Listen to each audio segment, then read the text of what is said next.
020064. Kali ini saya akan menjelaskan tentang sejarah Pancasila mulai dari urgensi Pancasila hingga sidang BPUPKI dan PPKI yang mengesahkan Pancasila sebagai dasar negara. Selain itu, saya akan menjelaskan betapa pentingnya Pancasila pada masa saat ini yang relevan dengan konteks sejarah. Meskipun Pancasila menjadi panduan atau pedoman kehidupan, tetap ada permasalahan yang harus dihadapi dan diselesaikan, seperti penyakit dan korupsi di Indonesia.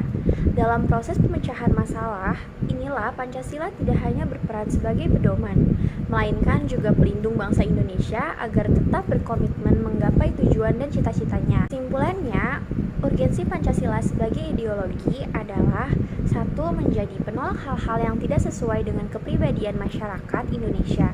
Lalu yang kedua, menjadi pembimbing yang mampu mengembalikan bangsa Indonesia kepada tujuan awalnya. Sementara itu, urgensi Pancasila sebagai dasar negara adalah supaya para pejabat publik tidak hilang arah dalam penyelenggaraan negara, agar seluruh warga negara dapat berpartisipasi dalam proses pembangunan di berbagai kehidupan. Urgensi implementasi Pancasila sebagai dasar negara adalah memastikan para pejabat tidak korupsi serta setiap warga negara menjadikan Pancasila sebagai nilai etika. Alasan diperlukannya Pancasila dalam arus sejarah bangsa adalah Pancasila sebagai identitas bangsa Indonesia, Pancasila sebagai kepribadian bangsa Indonesia, Pancasila sebagai pandangan hidup bangsa Indonesia, Pancasila sebagai jiwa bangsa Indonesia, dan Pancasila sebagai perjanjian luhur. Rumusan Pancasila kali pertama disampaikan oleh Soekarno dalam sidang pertama Badan Penyelidik Usaha Persiapan Kemerdekaan Indonesia atau bisa disingkat dengan singkatan BPUPKI pada 1 Juni 1945.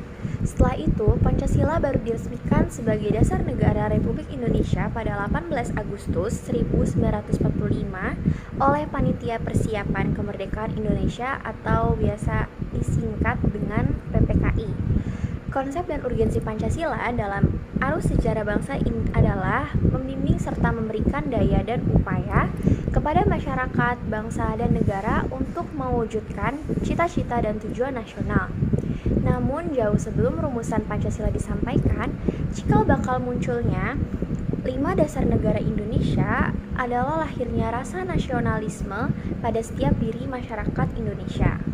Titik awal kelahiran Pancasila adalah pada 7 September 1944 ketika Jepang memberikan janji kemerdekaan jika Indonesia membantu mereka memenangi Perang Pasifik. Kemudian pada 1 Maret 1945, Jepang mengumumkan akan membentuk sebuah badan sebagai tindak lanjut dari janji Jepang kepada Indonesia pada 29 April 1945. Jepang kemudian membentuk BPUPKI yang diketuai Insinyur KRT Rajimanwedyo Diningrat. BPUPKI tersebut menggelar sidang pertama pada 29 Mei sampai 1 Juni 1945 yang membahas mengenai rumusan dasar negara. Pengusul dasar negara dalam sidang pertama BPUPKI yang digelar pada 1 Juni 1945 adalah Soekarno. Ada 5 butir proposal tentang dasar negara yang disampaikan Soekarno sebagai berikut. Yang pertama itu kebangsaan Indonesia, yang kedua barang internasional, yang ketiga mufakat, lalu yang keempat kesejahteraan sosial, dan yang kelima ketuhanan yang Maha Esa. Usulan ini diterima dengan baik oleh para peserta sidang BPUPKI sebelum sidang berakhir. Dibentuk panitia kecil untuk merumuskan kembali Pancasila yang disebut sebagai Panitia 9. Panitia 9 kemudian menjadikan rumusan dasar negara sebagai pendahuluan atau pembukaan Undang-Undang Dasar 1945 yang dinamai Piagam Jakarta. Rumusan Piagam Jakarta disetujui tanggal 22 Juni 1945 setelah BPUPKI dibubarkan pada 7 Agustus 1945. Kemudian dibentuklah PPKI. PPKI menggelar sidang pertama pada 18 Agustus 1945. Lalu, hasilnya PPKI menetapkan rumus Pancasila sebagai dasar negara dengan bunyi berikut ini.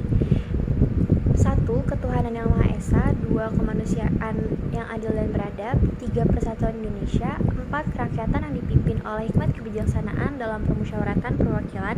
Lalu yang kelima yaitu keadilan sosial bagi seluruh rakyat Indonesia.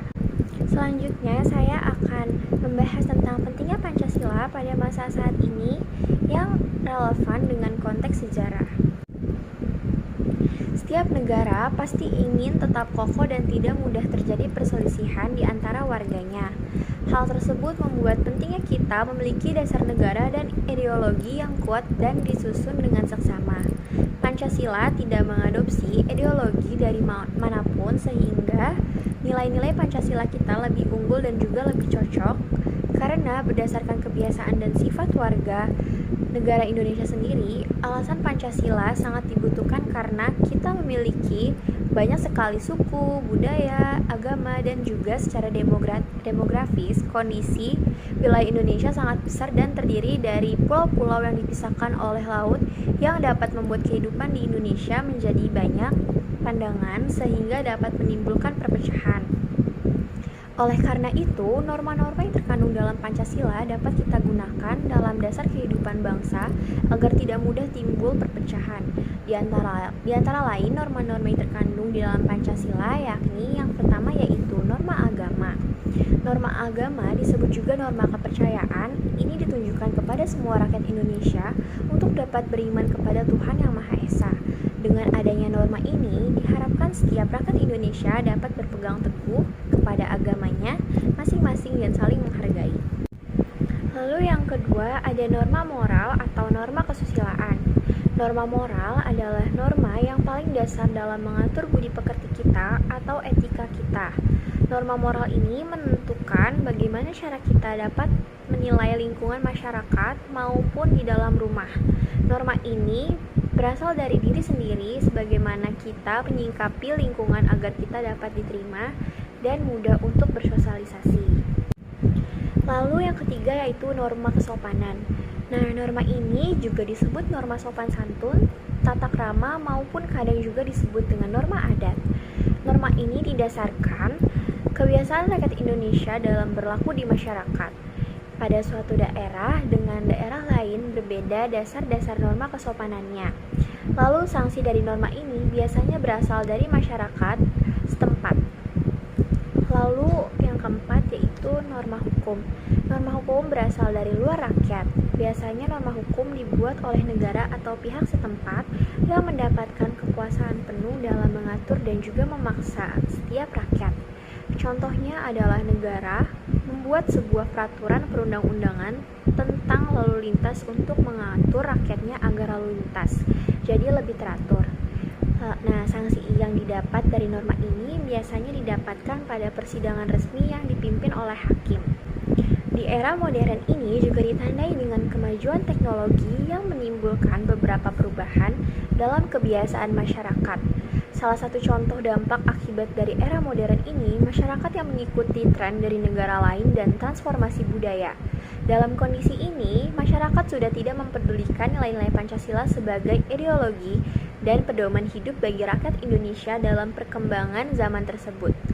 Sehingga banyaknya kasus-kasus yang membuat kehidupan bersama di Indonesia menjadi tidak teratur.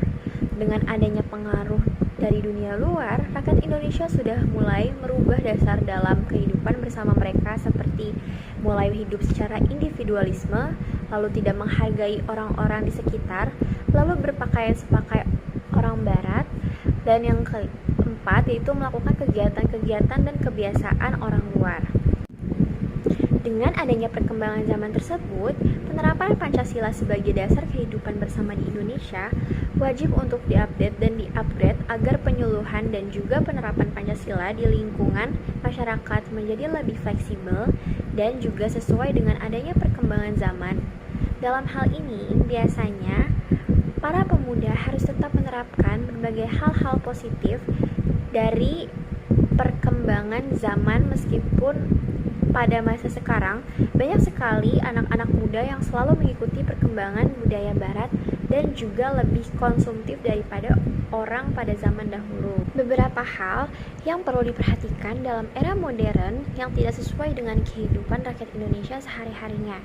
Yang pertama yaitu budayanya berpakaian orang luar.